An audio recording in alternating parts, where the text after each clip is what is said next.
Rodney Hobson. Welcome. How you doing? I am doing well. I'm doing well.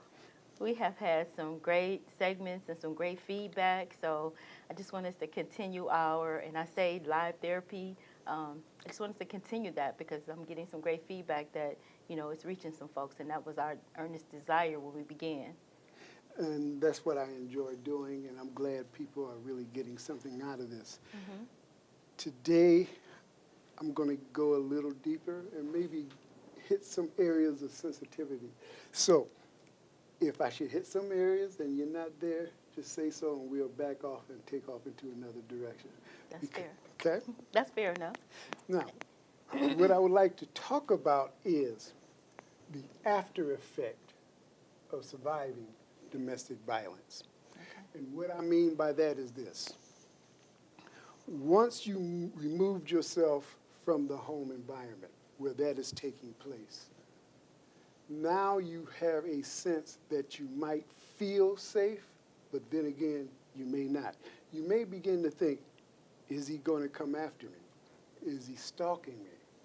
You might even be dealing with the physical abuse, for example, depression, anxiety, stress, paranoia, and things of that nature, and how they affect your relationship with your children, how you're looking at how you're going to raise them now, particularly your boys, how you talk to them, how you respond. And then if you want to take it a little bit further, the coping mechanism, the deep, inherent fear of just living life, looking around corners, possibly seeing or imagining you seeing his face, because during those situations, he might have said to you on occasion, if you leave, I'm going to kill you. If you leave, I'm going to hunt you down. Those things still stay inside your mind. So the question is, how do you cope? And specifically, since you've been through it, how did you cope? But let me connect some, let's say, situations with this by asking you this question. How long were you married? Well, the first time that I was in domestic violence, I was married for 5 years. Okay. So you said that's the first time. Right, because we talked about me not healing what was going on inside of me and going into another relationship of domestic violence. Okay. So, with that being asked, how long were your domestic violence situations? And what I mean by that is, during your marriage of 5 years, how many years of that was domestic violence? Well, we talked about multiple types of domestic violence. Right. And we talked about physical and mental. So when you go back into that, when I look back, now the mental abuse, psychological abuse was, I believe, not from the onset, but maybe, a year in. Okay. So if we were going to add up the time that you spent being abused, how long would that be? I would say the entire marriage, after the 6 months. The physical was only one time in that marriage. The physical was the one time, and that one time was enough for me to leave. Okay. Once you left, do you feel your self-esteem or self-image was affected? Definitely I do. How? I feel, I wasn't as sure of myself, or sometimes, especially when it came to getting into another relationship, Okay. I just wasn't as sure of myself as I had been before, because when somebody mentally puts you down, you start hearing those tapes, and those tapes stick with you. And so, for example, did he ever say to you, if you leave me, don't nobody want you? Ain't Absolutely. Nobody. You don't even look good. Look at you. You're overweight. You're this. You're that. Yes, Did you carry that with you once you got out I of the did. situation? Absolutely did. how I saw myself was I'm not going to say different because I talked about coming from where I had some ignorant family members as I was growing up that started the, if you want to say, demise of my self-esteem during those years. So I took that into the relationship, and he just confirmed some things that I already heard. And then, with the media and the magazines telling you what beauty is supposed to be or what they think beauty is, when you compare yourself to that, which women do that, we do that all the time. We compare ourselves to what society or whatever is painted as beauty. So if you are carrying extra weight, or if you don't feel, that you match up, when that abuse starts coming in and he starts telling you that, that's just confirming what was already in your mind. So how did you cope with that negative self-image of yourself? If you kept hearing his words and even bought into it, how did you cope with it? How were you able to redirect it and move away from it to where you started feeling good about yourself, where you can look in the mirror and say, I look good, I feel good, Mm-hmm. I am a great person? How did you get to that place? That's a good question. It was, I think it was at one point just, starting to learn how to, when I told you about reading the book Self-Talk, Mm-hmm. and I started reading that book, and I started to, again, pray. I started to meditate. I started to journal. I started to look at the things, because people tell you not just the negative, but you do have people that tell you good things about yourself. So Right. I made a conscious decision to stop focusing on the negative and start focusing on the positive things that people were saying, or that I saw, the things I excelled at. I also started to work on the things that I didn't like. So the things I didn't like, I put a plan in place and started working on it. Did you ever deal with self-blaming yourself for being in a situation like that, being in a marriage? Did you take on the guilt saying, or at least partially, this is my fault? How did I pick a person like this? How come I didn't see this? And will this affect me down the road, since you said you've been in 2 marriages like that? Okay, so the first part of your question, when you said how did it Self-blame, did you feel self-blame? guilty? I didn't inside of it. No, I didn't. On the outside of it, when I started going through therapy, I took responsibility for allowing it to happen to me. I didn't self-blame myself while I was in it. Okay. So, yeah. Do you blame yourself now? I don't. I only take responsibility for allowing someone to treat me less than what I deserved. Do you think you might have triggered that? Triggered him to behave the way he did? I say that I think the only trigger was him seeing that he would be able to get away with it. Okay. I would like for you to respond to this and give me some feedback. Okay. Because I was talking with some guys and they said, and I'm going to try to word it like they worded it to me. Okay. They said sometimes women attacks you with their words. And it gets to the place where their mouth become a weapon. Mm-hmm. And so therefore, men will defend that. And they would try verbally, but of course, most of the time they can't out-talk a woman. Mm-hmm. So then it gets to the point where it builds up, builds up, builds up. They want to get away, but sometimes they don't let them. Mm-hmm. Were you ever in that situation?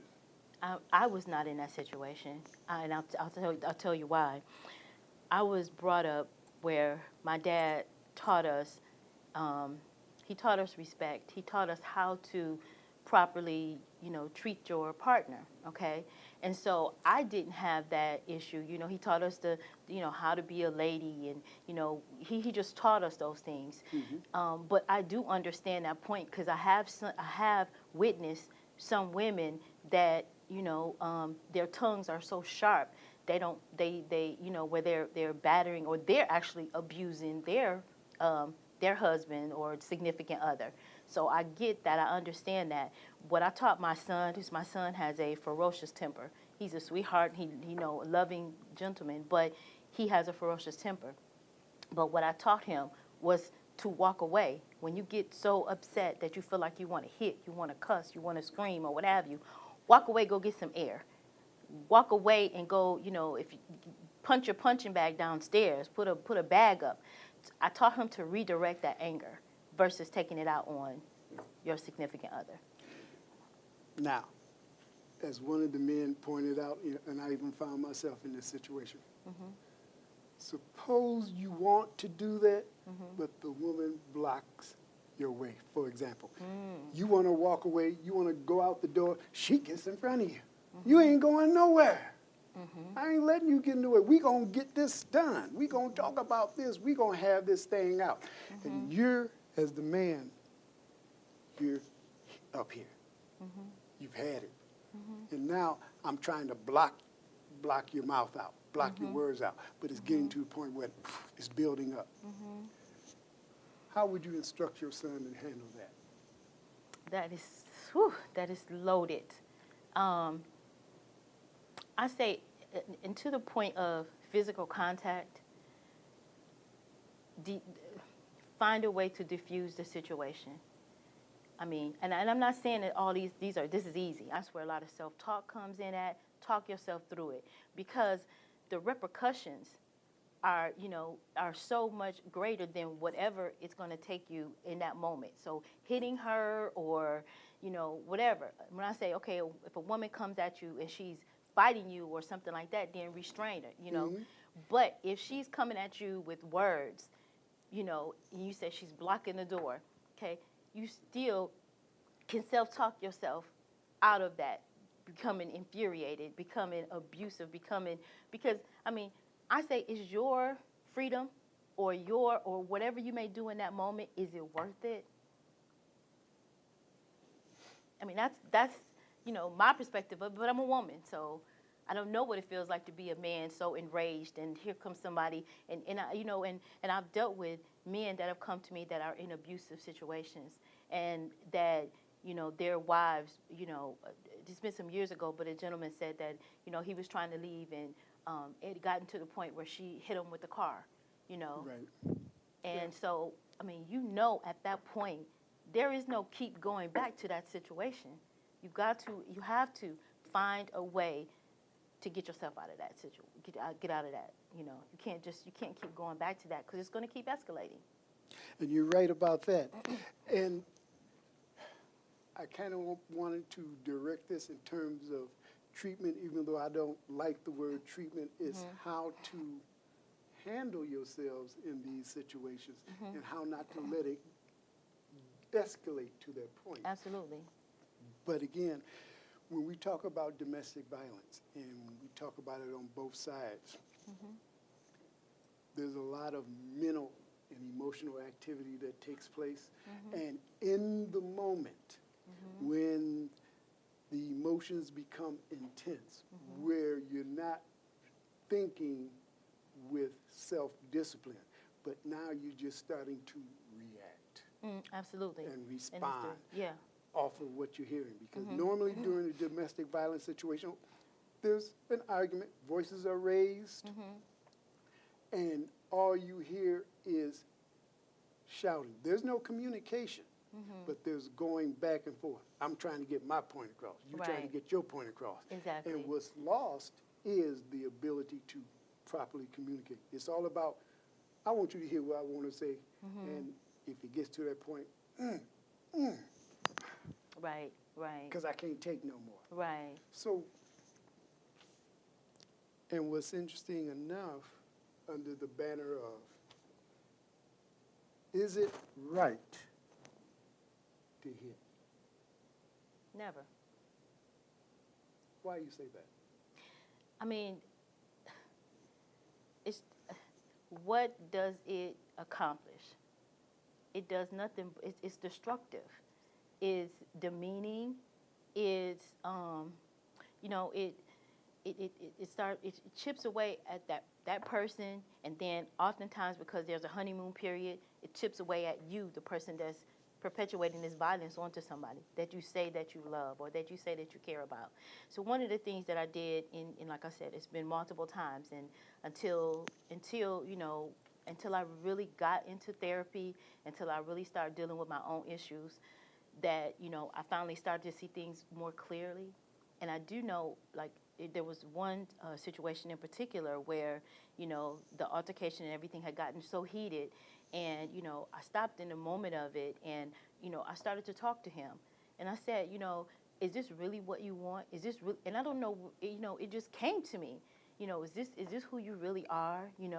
And I don't know if it was a sort of shaming or embarrassing. I wasn't doing it intentionally, but it was just at that point, like, come on now, let's, and so, of course, he blamed me. It's you, it's you, it's you. But, it turned the situation around. And I say, it ended up, we ended up not, separating, not being together. But it brought some calmness in that situation, kind of turned it around, because it could have escalated into, physical, but it didn't. And so that's where I say, when it's like you have to go through therapy and start doing that self-care for yourself and building yourself up, so that when situations like that come, you can not get into the emotional part of it, but think about what's best for the whole, and so I'm not saying in every situation you can do that, but there's just some tools and some steps, and you have to figure out what tools and steps is best for you.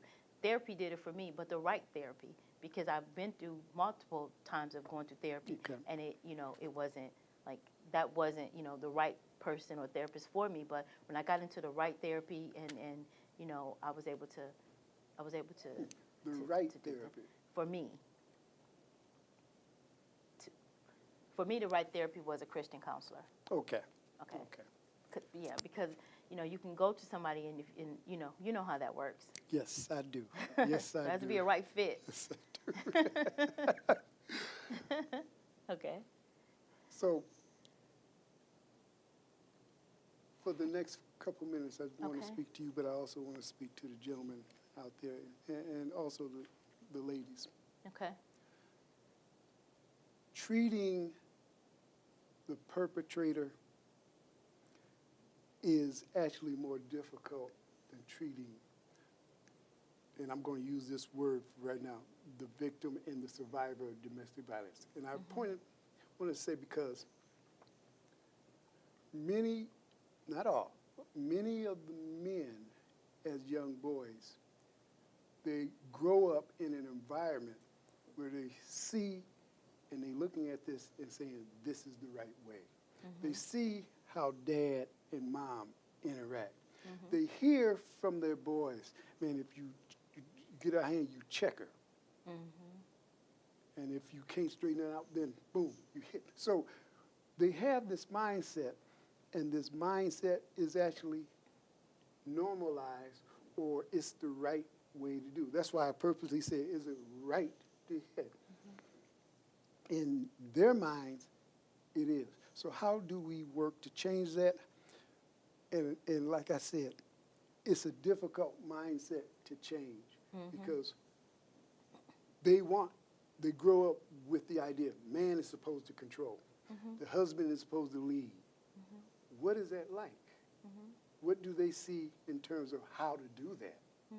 And how do they teach their boys? Because now in society, you teach your kids, hey, if somebody say something you don't like, you pop them. The right to hit. And then if you want to go deeper, who make up these rules? Right. And that's a deep topic. It's actually an episode or a segment, all of it in of Yes, itself. it is. But I think we need more, and I hope I'm not, I hope I don't get in trouble for this, but we actually do need more men to step up and be mentors and teachers, and there's a lot, and I'm gonna go to scripture, because there's a lot in scripture that tell you how to treat one another, how to be loving, how to be understanding, how to be caring, how to be kind-hearted, how to be all of these things. And then when you have strong men in the community and they step up and they start teaching and training and mentoring. We have a gentleman, my teacher and master herbalist, his son has a program, and I want to bring him onto the podcast because he has a strong male mentoring program, and a lot of things have been lost as far as just the barbershop, men handing down these values and teaching. And again, with the men not, being in a lot of the homes, you say, how do we bring this back? We need the support so that we can have the funding to start having these programs be available. So I think that's a small step or a small drop in the bucket, but I think it comes from the older men teaching the younger men. And that's why we have, and I'm involved in a men empowerment group where we sit down and we discuss these type of issues. Mm-hmm. And as you put it in the terms of the barbershop, yeah, we need those type of forums where men can openly express themselves without judgment, but yet being educated on the issues, how we deal with situations, how do we raise our kids under these type of environments and situations to where, number one, they don't end up in jail, but yet they become successful in life. Absolutely. So I think he's letting us know we're running out of time. So stay tuned for the next one because this is going to be a continuation. And thank you for watching.